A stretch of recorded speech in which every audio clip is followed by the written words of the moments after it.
জননেতা মোহন আব্দুল হালিম।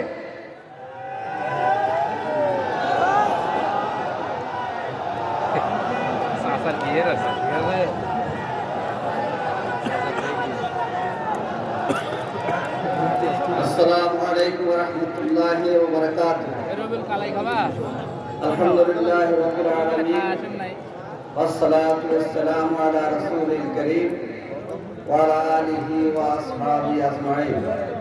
قال الله تعالى في كلام المجيد والفرقان الحميد أعوذ بالله من الشيطان الرجيم بسم الله الرحمن الرحيم إن الله يحب الذين يقاتلون في سبيله صفا كأنهم بنيان مرصوص।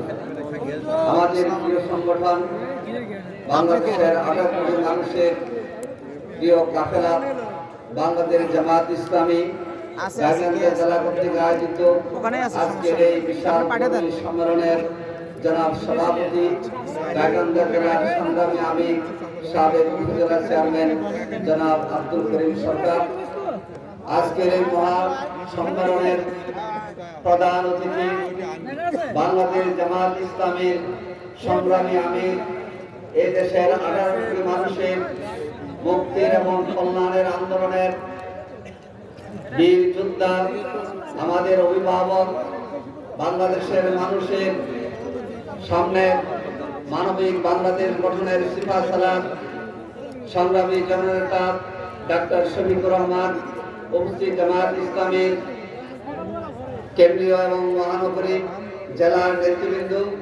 সাংবাদিক বন্ধুগণ, শহীদ পরিবারের সম্মানের সদস্যবৃন্দ, ওলামায়ে কেরাম এবং সংগ্রামী জনতা, আজকে আমরা আল্লাহর শুকরিয়া আদায় করছি। 2006 সালে 28 অক্টোবরের পর সারা বাংলাদেশে আমরা দিনের পর দিন এইভাবে সম্মেলন করতে পেরেছি। আজকের এই সম্মেলন গাইবান্ধা শুরু হয়েছে এবং সুন্দরভাবে শেষ হবে ইনশাআল্লাহ। 2006 সালে 28 অক্টোবর পল্টনে আমাদের 6 জনকে হত্যা করে সারা দেশে অসংখ্য মানুষকে হত্যা করে আওয়ামী ফ্যাসিবাদের জন্ম হয়েছিল। বিজয় দিবসের দিন পল্টন মোড়ে বিশাল র্যালি করার মাধ্যমে আমরা জবাব দিয়েছি, এ হাসিনা লগে ওঠার কথা বলে মানুষকে হত্যা করেছো, আজকে বাংলাদেশ থেকে তুমি পালিয়ে যেতে বাধ্য হয়েছো। যে প্রীতম হোটেলের সামনে শহীদ জসিমউদ্দিনকে হত্যা করে লাশের নর্দন কীর্তন করেছিল, আমি জামাত সেদিন দেখেছেন এবং আমরা আল্লাহর শুকরিয়া আদায় করেছি। আওয়ামী ফ্যাসিবাদ পালিয়ে গিয়েছে আর বাংলাদেশ জামাত ইসলামী জনতা পল্টন মোড়ে বিজয় র্যালি করেছে।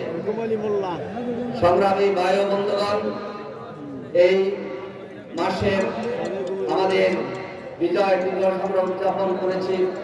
আজকের এই সম্মেলনে আমরা শ্রদ্ধা এবং সম্মানের সাথে স্মরণ করছি মহান মুক্তিযুদ্ধের এবং স্বাধীনতা অর্জনে যারা জীবন দিয়েছেন, শহীদ হয়েছেন, যুদ্ধাহত মুক্তিযোদ্ধা আছেন, আমরা সকলের প্রতি শ্রদ্ধা নিবেদন করছি।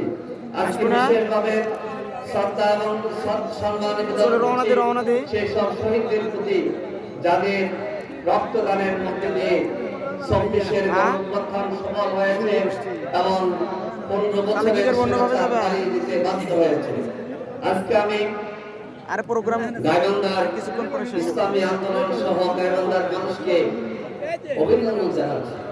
আপনারা জানেন বিশ্ব ইসলামী আন্দোলনের ছিলেন কোরআনের সাথে আল্লামা দেলোয়ার হোসেন সাঈদী। এই আল্লামা দেলোয়ার হোসেন সাঈদীর ফাঁসি রায় হওয়ার পরে যে জমিনের লোকেরা প্রথম রক্ত দিয়েছে তারা হলো তারপরে সেদিনে রক্ত ছিল ঠাকুরগাঁর লোকেরা। আমির জামাত আরো দুদিন পর সেখানে যাবেন।